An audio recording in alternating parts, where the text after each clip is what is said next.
a seminar or training session. That's not the problem. The problem is finding an instructor who knows what they're doing and who is able to convey those skills to his or her students. If you have any doubts about yourself, I want you to refer to the aaronsgunshop.com's testimonial page. You will get to watch, listen, and read testimonials from prior students of ours stating they came in nervous, and at the end of the day, they craved more training and info. They all broke through the barrier of self-doubt and became empowered with the knowledge that they have and can use their weapon and function under stress. If you wanted to take a weapons class but were too unsure to commit, I challenge you to review the testimonial page at aaronsgunshop.com.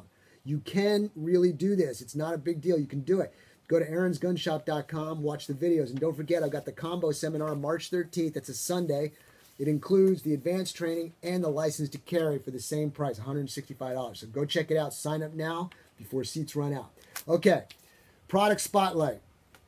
I told you before in the highlights, it's the evolution of the spork. I'm not really going to go over the evolution of the spork. I'm just doing that because there's just so much information about where it came about. I'm just going to tell you my views on it. I'm doing this off the cuff. I just like gadgets because gadgets help life to be easier. And when it comes to eating food, I want it to be easy. Having the proper utensils helps out a lot. So I'm going to show you gadget-like utensils for eating here. Now remember, back in the day, and this is going to be a video. This will be on video on my website, aaronsgunshop.com, probably by Monday. Okay. But now, back in the day when you were hungry, caveman, kill food, rip food apart, eat it with your teeth, right? That's pretty barbaric, don't you think? So they had to come up with something. So Mama Caveman, or Cave Woman, she goes, we need something to poke it with. So they probably came up with some type of poker and grabbed their meat and started eating it like that. But that still, too, is a little bit barbaric. So I think what they came up with, they straightened out the hook and they made a fork. And they go, good poker here. Get some meat, eat the meat with the poker, all right? But it's kind of big. You know, you can pretty much modify it a little bit more. So let's move on. As time goes on, they come up with the fork. Okay, everybody's familiar with the fork. Pretty standard, 4 prongs, normal fork. Well, I got to cut food, so they come up with a knife. If you're all looking on the video here, I'm showing all these different objects. And they got the knife.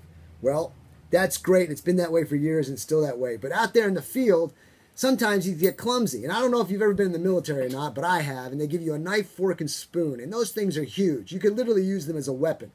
But when I'm out there, I like to go light and tight. I don't like a lot of bulk. I don't like a lot of clicking noises. I like to keep my stuff as small, quiet, but as effective as possible. So what I noticed here was they came up with a plastic spork. And I'm sure you're all familiar with this. Boy Scouts, Girl Scouts. What it has a spoon on one side, a fork on the other, and a knife blade. But even before that, they just had the spoon. Then they had the fork. Then they put the fork and the spoon together. And then they said, well, you know what the heck, we'll throw a knife on it. But here's my problem with that. When I've got a piece of meat and I want to cut it, and you try cutting it with just the knife blade or the spork, you know, that meat's going to move in the plate. So how do? You stick your fingers in it. There we go back to caveman times again. You put your finger on the meat, you're cutting with the spork or the knife edge of the spork. It's just not working out right, okay? So then they go from this, and they say, okay, not a problem. We're going to make a little micro spork, a little spoon, but this one doesn't have a knife. So I'm thinking, what do you do now? You got this little tiny spoon. Now I can pick up the meat, but now I'm going to like bite it like a dog and just try and bite a piece off it. It doesn't work. Then we got the Boy Scout knife. You got the spoon on one side, the fork on the other, and the knife blade in the middle. So here we have, if I can pull this out, what do you do to cut a piece of meat with this thing?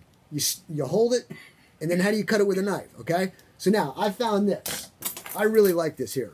If you're looking in the video, not only now do I have a spork, a spoon with a fork in it, but I got a little tiny knife to go with it. And the knife is separate, so I can spork the meat and cut the meat with my knife blade. But if you'll notice in the video, you see how thin it is? It's straight, flat, but it gets the job done. It also has a can opener on one side. It's got a screwdriver tip. It's got 3 sizes for small, I don't know, metric nuts or English size nuts that you can twist off.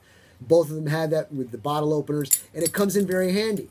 This piece here is a separate device, but it's small and effective. We'll talk about that later. So you have all these different objects. I just looked at the spork, and I thought it just a very unique item, and there's been so many variations of it. If you were to go look up spork, Google spork, you'll come up with all this different history of where the fork came from, how the spork was involved. I think the spork was around for quite a long time. but there was one individual in the 1900s that actually patented the name Spork. So it's quite interesting. So look at that again. And what's cool about this, when you see a brand new idea, you're going to pay top dollar for it. But if you wait about a year and go to Walmart, China will make it real cheap.